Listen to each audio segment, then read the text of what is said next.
So as the winter comes for the states that are in the colder areas, actually even Texas has had this problem. Some of the states have had some major issues with pipes freezing. The cold, anything below 32 degrees, essentially causes freezing in the home.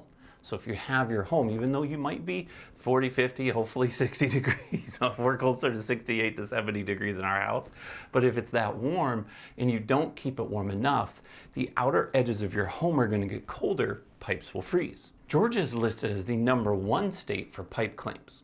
Let's just check the top 10 states. We'll also go through some of the tips on how to prevent this and some things that you should look out for as well. But the #1 state, as we mentioned, is Georgia. They have over $100 million worth of claims for pipes from 2022 to 2023. That's massive. Illinois is the second biggest from 78.3 million. We've got Tennessee, which is next. You wouldn't think of it, it's a warmer area, but when the colder weather gets down there, their homes aren't insulated as much. They're gonna have about $61.9 million claims through pipes freezing. We mentioned it, Texas, $58.1 million. New York, $45 million. Ohio is sitting at $37.5 million. We've got Pennsylvania at $30.7 million. We've got Missouri at $27.5 million, Arkansas at $24.4 million, and Colorado at $23.8 million worth of claims. So what's the #1 way to prevent this? Is turn on your faucet. Essentially letting your faucet drip creates a flow in the pipes. If it's warm water, that will help you get some of that water flowing. When the water's flowing, as you see like creeks in the winter, they don't typically freeze as much because if the cold isn't cold enough, then that flow of water will actually prevent it from actually going forward and freezing those pipes. The second way is to insulate your pipes. If you have metal pipes specifically, you should be insulating them and insulate them with insulation tape. That way no air gets through and cools down that pipe inside of the insulation. The other major piece that you should be thinking about is anywhere where there's air leaks. If you have either wires coming into the house, typically by a fuse box or whatever the case is, or you have a radon system. The unfortunate part is some installations aren't professional, where a lot of companies and a lot of construction workers will put these in your homes,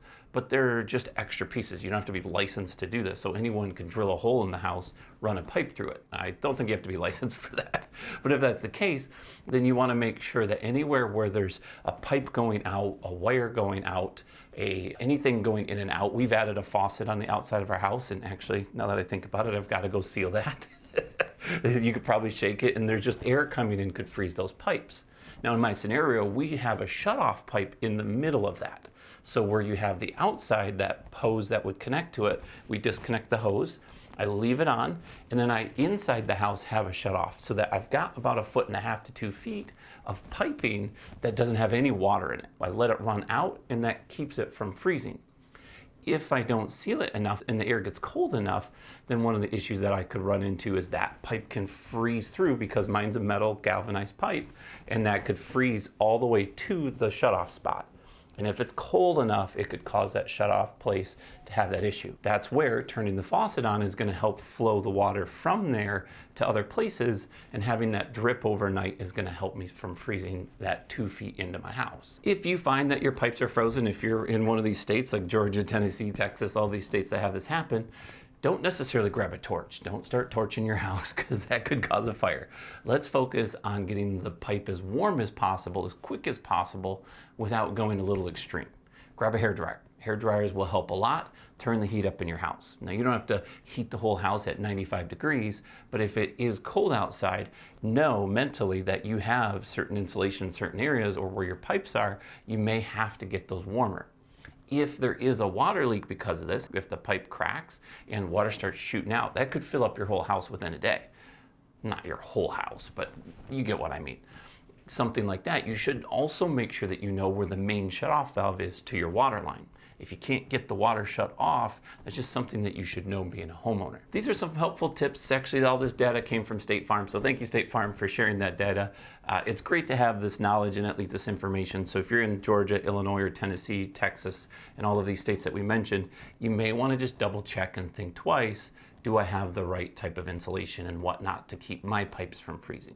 Keep in mind, if you don't have the right insulation and it's preventative, you may not be covered for that scenario. So when you have these claims, that make sure that you have somebody at least get an eye on there, make sure that your pipes are good, that way you're covered. I'm Mark with Think Insurance. I'll see you in the next one.